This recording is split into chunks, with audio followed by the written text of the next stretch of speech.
Hey guys, HDvee here and welcome to a brand new video. Today we've got some major Pokemon news to go over. A new subsidiary company has just been announced out of absolutely nowhere. We also have new events that are now live and other things to take a look at. There's so many things to break down today. So if you're excited for the video, as always, make sure to drop a like down below. Let's try and hit 500 likes, it really helps out. Leave a comment with your thoughts on anything we cover in today's video. Subscribe if you're brand new for daily Pokemon content. Ring the notification bell. With all of that out of the way though, let's get into the video and I really hope that you enjoy.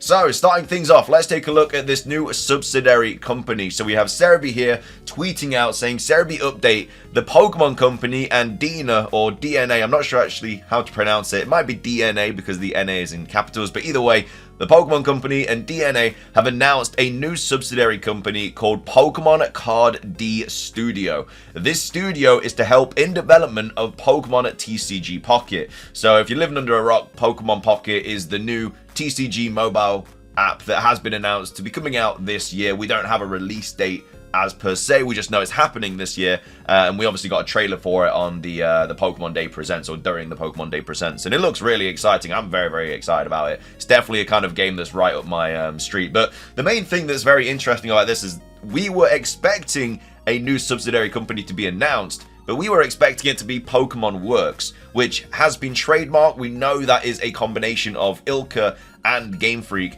which is hopefully going to be working on the Generation 5 remakes that are potentially coming out this year, or something on the same lines of that. So we were expecting a new subsidiary company to be announced very soon, but it's completely the opposite that we were expecting. Like, this hasn't been trademarked or anything like that, Pokemon Card D Studio. It's literally just come out of nowhere today. So they've kept this under wraps, but obviously the Pokemon Works subsidiary they have not kept under wraps, but they're still waiting to announce that, which hopefully should still be soon, potentially when they announce the Generation 5 remakes and stuff. If they are going to be happening this year, probably be a good time to announce the company if they are working on it. But either way, we have a little bit more information to go over about this new subsidiary company. So this is on HDvee saying it's been officially announced that a new company has been set up by the Pokemon company and DNA. Starting on April the 26th, 2024, the company DNA Digital Production Co. Limited has changed into Pokemon Card D Studio.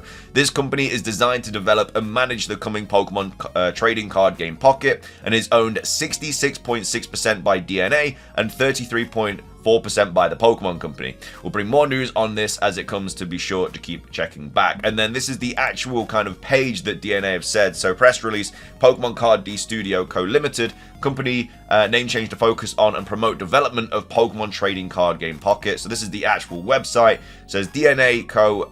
Limited, presidents, everything like that, has changed the name of subsidiary DNA Digital Production Co. Limited to Pokemon Card Studio Co. Limited. We would like to inform you that changes have been made to Card D Studio as of April the 26th, 2024.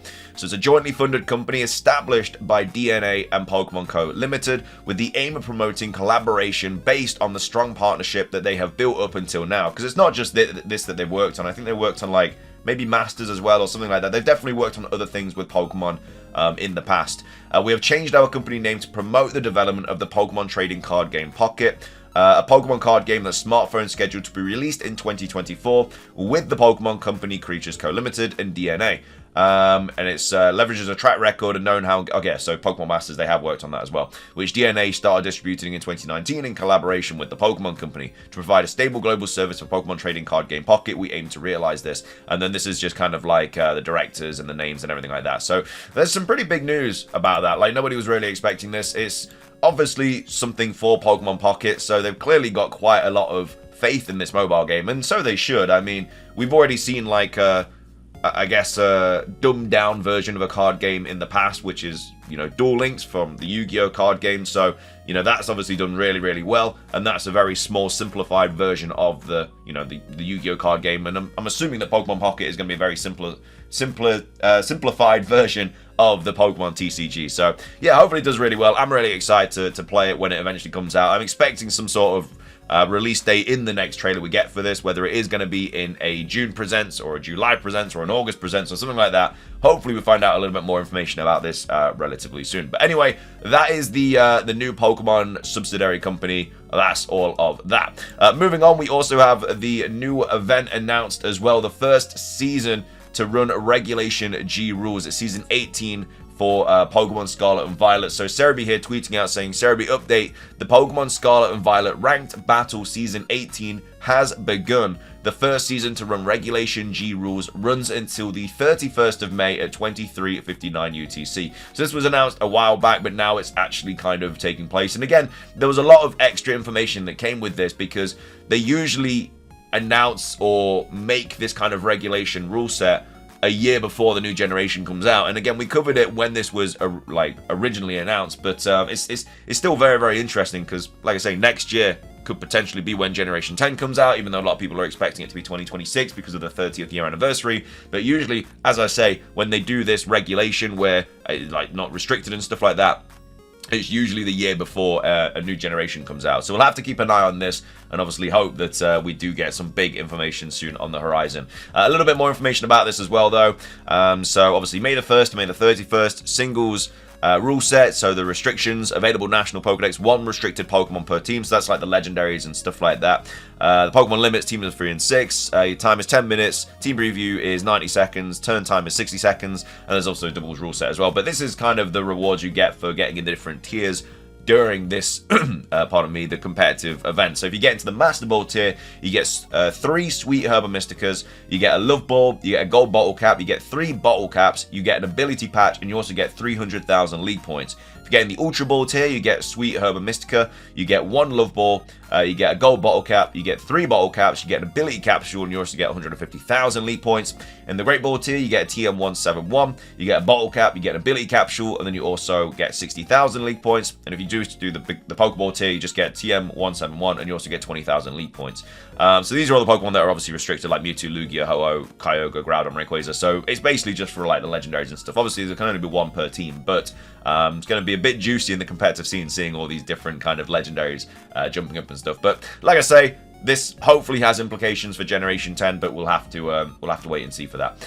Moving on, we also have this to take a look at as well. This whole Paradise Dragona set that was trademarked, that we were expecting to be part of the TCG, has now actually had an update. So we have PokeGuardian here, one of the main accounts for the Pokemon TCG, tweeting out saying, rumor, Paradise Dragona set rumored for September 2024, Super Electric Breaker expected in October 2024, with start deck generations arriving in November 2024. So a lot of people are expecting this to maybe have some like Generation 5 Pokemon in, and if this set is going to be coming out in September, that would, you'd like to think, be a couple of months before supposed Generation 5 remakes come out. So it would kind of all fit very, very nicely, but this is the information about it. And again, this is a rumor at the end of the day, but we've received some first details on the 6th set of 2024, slated for release in September, named Paradise Dragona. The trademark name Paradise Dragons appears to be legitimate.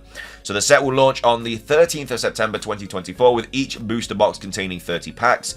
So the set size is unknown for now. There's 1 booster box, includes 30 packs. Booster box price should be around 5,400 yen, but that's unconfirmed. It looks like it's going to be a dragon set. And then we have Super Electric Breaker. So we've received some first details on the 7th set of 2024, slated for release in October, named Super Electric Breaker.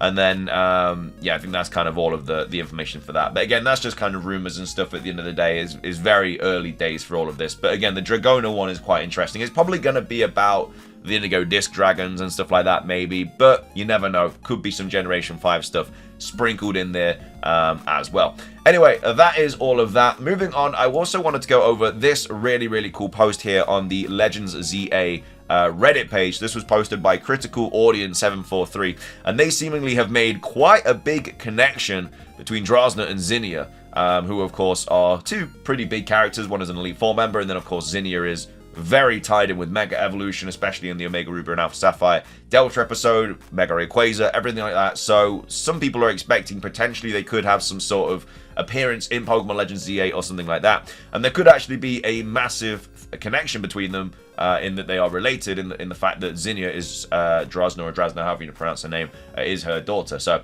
they go and say, wait a minute, is Drosna Zinnia's mom? We will see more of the Draconids in ZA, more proof to Rayquaza playing a role in Pokemon Legends Z8 in some way. So this is obviously the 2 characters here that we're talking about. So now for the obvious things, they got very similar designs, with both being Draconic. So obviously they're both like dragon trainers in that sense, and their name Drosna and Zinnia, which is another kind of thing that I guess brings them to a little bit closer together, just in the fact that their names are like that. Obviously, it gets a lot more similarities between them as we'll move on. So, Zinnia's grandmother during the events of Auras is present, so that's obviously this person here on the right, and Zinnia's grandma while Asta was alive when Zinnia was very, very young. So we already know that Zinnia's unnamed grandma exists, so her daughter, Zinnia's mum, has to be out there as well. As you'd like to expect, unless obviously there's been like an accident or something and she's passed away. But if that's not the case, then her mum would still be out there somewhere.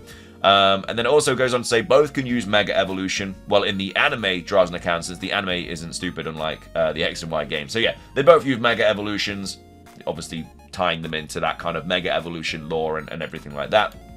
As well as that, both have fangs on their person, with Zinnia literally having fangs in some shots. So that's another thing that could easily tie them together. Both of their like designs also having like fangs and stuff like that, especially with Mega Evolutions. And then as well as that, they have the same kind of, not in the sense that they've got the similar teams, but they have two Pokemon that appear on either side. So she has she has every single fully evolved Kalos Dragon type, and shares two Pokemon with Drosna. So that could be another indication as to why, you know, they're not necessarily that Zinnia will appear in Legend ZA, but an ancestor of her will appear in Legend ZA or something like that. But both of these clearly have some big connection. You know, she's got all of the Kalos, you know, dragon type Pokemon, and they share two of the same Pokemon as well. So that makes obviously a lot more sense. And then we also have Drosna isn't that old, and Zinnia is like a young adult in Auras, so I think it could make sense they could be mother and daughter. Let me infer why they don't live together. So as you can see from this screen here, they definitely look like they could potentially be related. Like I definitely see the kind of signs and stuff like that. Anyway, let's move on as to why they don't apparently live together. So Zinnia might have heard that her good friend Asta died young, unable to fill her role as the one to ask for Rayquaza for help, and let Kalos for Hoenn to honor her in her place. So obviously he's talking about Asta here. I loved her with everything I had. And then goes on to say, this would fit into Zinnia's character perfectly, being headstrong and naive, that she let her family for an honorable quest to fulfill her best friend's wish anyways, Legend ZA. Which then goes on to say, we know that AZ witnessed Primal's fight and witnesses Mega Rayquaza in all its glory, with the Draconids noting a tall man in their tails, so we might see an ancestor of their family.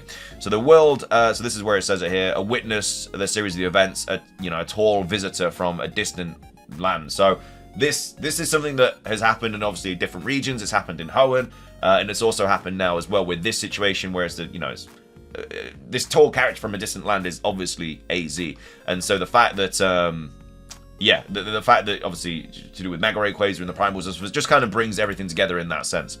And then I bring up Legend ZA since Drosna mentions that her grandparents came to Kalos. So her mother's parents, perhaps Draconids scattered across the world after they became to die out. So that could be some of the characters that we definitely see in Pokemon Legend Z, these like Draconids or Draconids, however you want to pronounce it. You know, it could be a little bit like the Pearl Clan and the Diamond Clan that we got in Pokemon Legends Arceus, but it does seem like it's all coming together in this sense, especially if, you know, the game is Pokemon Legend Z. It's about Zygarde, who is a dragon type, as well as Mega Rayquaza and stuff like that. So just again adding more food for thought in that situation. And then look at the time, who else's family might be in Kalos? Right at the time, Steven's great grandparent. So again, more connections between like different families and stuff like that. So, you know, they're saying it's not a coincidence there. And then 90% sure we will see these three characters' ancestors in the game. Lysander has AZ as his great million uncle in his own lineage. Zinnia might have grandparents in Kalos, and then obviously Steven Stones is in Devon. I think there might be a lot of connections between Hoenn and Kalos and Legend ZA in this kind of game, 100%. And this is something that I only just realized as well, like when I was going over this, like before recording it, and no one else has really picked up on it, but it's Legend ZA, and Rayquaza literally has ZA at the end of its name, and it's the same kind of coloring as Rayquaza as well, like the A is. Like, this game could all just be about Rayquaza. You know, there's no guarantee that it's about Zygarde. It's likely because it's Legend ZA.